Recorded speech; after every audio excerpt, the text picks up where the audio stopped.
Hello guys, ഞാൻ അമൃതം പൊടി കൊണ്ട് ഒരു കിണ്ണത്തപ്പാണ് ഉണ്ടാക്കാൻ പോകുന്നത്.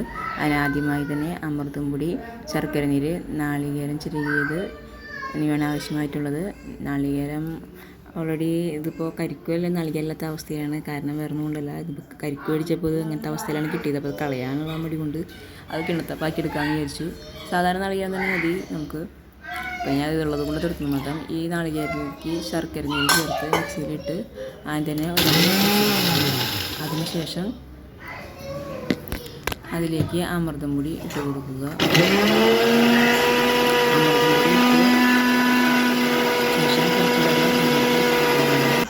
എന്നിട്ട് മിക്സി ഒന്ന് അടിച്ചെടുക്കുക. മിക്സിയിൽ എടുക്കുമ്പോൾ അതിൽ വെള്ളം കുറവുണ്ടെങ്കിൽ ആവശ്യമനുസരിച്ച് വെള്ളം പിന്നെയും ഒഴിച്ചു കൊടുത്ത് അടിച്ചെടുക്കുക. അതിനുശേഷം ഒരു പാത്രത്തിൽ എണ്ണ തൂക്കി വയ്ക്കുക. ഈ അടിച്ചെടുത്ത മിശ്രിതം അതിലേക്ക് ഒഴിക്കുക. അതിനുശേഷം ചെമ്പിൽ വെള്ളം വെച്ച് അതിൽ തിളച്ച് വരുമ്പോൾ പാത്രത്തിലേക്ക് വയ്ക്കുക. ഒരു 10-15 മിനിറ്റ് ശരിയായില്ല കിണത്തപ്പം. അപ്പോൾ ഞാൻ ടേസ്റ്റ് ചെയ്യാൻ എൻ്റെ മക്കൾക്കാണ് കൊടുത്തിട്ടുണ്ട്. രണ്ടുപേരും ടേസ്റ്റ് ചെയ്തു. രണ്ടുപേർക്ക് ഇഷ്ടപ്പെട്ടു.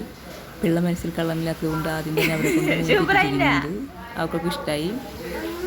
നല്ല അഭിപ്രായം മക്കള്. ഇനിയിപ്പോൾ അവർ പറഞ്ഞത് സത്യം തന്നെയാണോ എന്ന് അറിയാൻ വേണ്ടി ഞാനൊന്ന് ടേസ്റ്റ് ചെയ്ത് നോക്കട്ടെ.